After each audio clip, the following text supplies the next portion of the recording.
Welcome to Donmar TV News Channel. Magandang hapon po. Muli dalawa itong ating pag-uusapan at parehong good news ito, mga Marcos supporters, Marcos loyalists dito at sa abroad. Positive po ito para sa inyo. Alam niyo kung bakit? Una ay ito pong napakataas na survey na lumabas na ginawa noong February 12 hanggang 17 after nung SMNI debate. Naku, malulula kayo. Parang isang building na nakatayo yung kulay pula. Okay? Pangalawa na ating pag-usapan ay ito pong pagdideklara ng suporta ng mga taga-suporta ni Pangulong Duterte at ni Senador Bongo para kay Bongbong Marcos at Sara Duterte. So, dalawang issue yan na ating pong pag-uusapan. So, una, ating unahin muna itong issue ho ng bagong survey na lumabas. At bago ko basahin yung figures, ito ipapakita ko sa inyo. Namumula talaga. Ayan. Ayan, ganun kahaba. Yung kulay pula, siyempre si Bongbong Marcos. Ganyan pong kahaba yung survey. Di ba? Ang haba-haba. Napakataas. Yan po yung survey na bago. Okay? February 12 to 17. Oh, ang haba, di ba? Ang ibig sabihin yan, ito po yun. Para inyong maintindihan. Lalo, 54% kay Bongbong Marcos, Robredo, 15% Dumagoso, 11%, Pacquiao, 10%, Lacson, 3%. Sa Vice Presidential Candidate, Sara Duterte, 43%. Soto, 33%. Kiko, Pangilinan, 10%. Ong, 7%. Ito ho yung survey result ng Okta Research. Inuulit ko, February 12 hanggang 17. Kung yung magugunita, si Marcos ay nag-attend ng SMNI debate noong February 15. So, eksakto. Di ba? So, dahil dun siya nagpunta sa debate, lalo siyang nakilala dahil maganda yung kanyang mga sagot. Okay? So, ayan po yung latest yan sa isyong ito. At ito pong percentage na ito ay napakataas niyan. Ibig sabihin, kung 54% yung kanya, ang natitira dito ay 46% na lang. Sa 100%, 46% ang natitira na paghahati-hatian itong siyam na kandidato pa. Pero ang lumabas dito yung apat lang, ayun nga, 15, 11, 10, 3. So napakaliliit. In other words, lamang si Marcos sa ngayon, base sa survey, 40%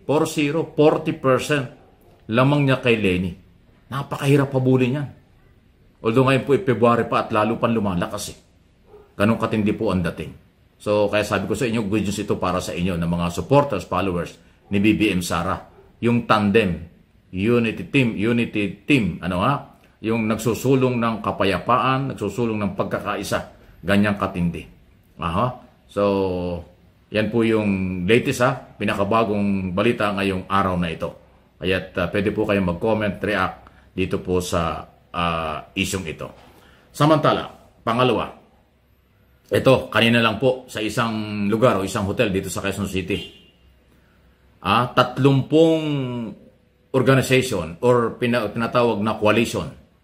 30 organization, pinag-isa, naging coalition, ang nagdeklara po ng support in favor Bongbong Marcos, Sara Duterte.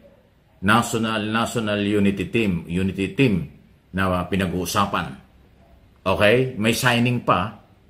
At alam po pa ninyo na itong coalition na ito po yung mga original na supporters ni Pangulong Duterte at Senador Bongo.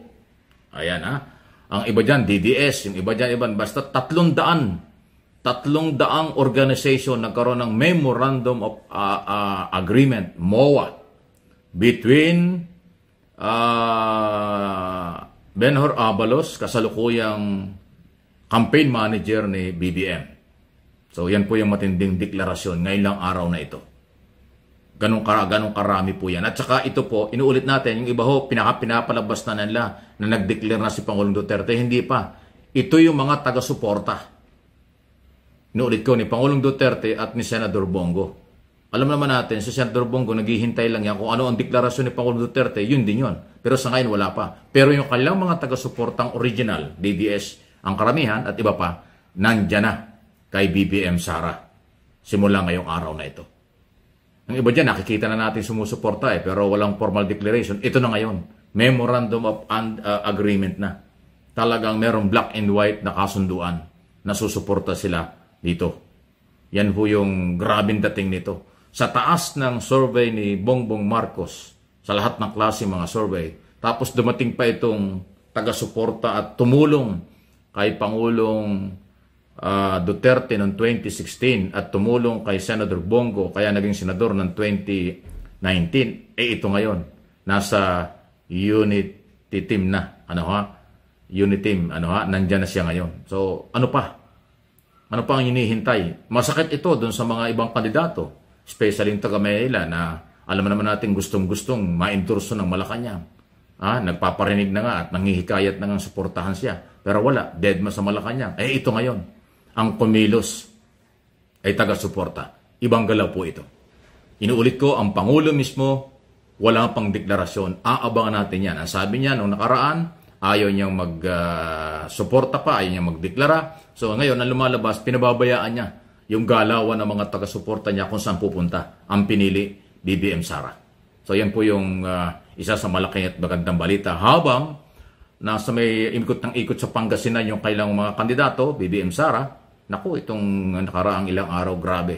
Yung La Union, Iloilo, tapos nag-La Union, tapos inikot yung buong Pangasinan. Napakalaki, grabe ho ang tao. Talagang milyon-milyon na ang pinag-uusapang taong sumasalubong at sumasama sa rally. Ganun, namumula kahit gabi.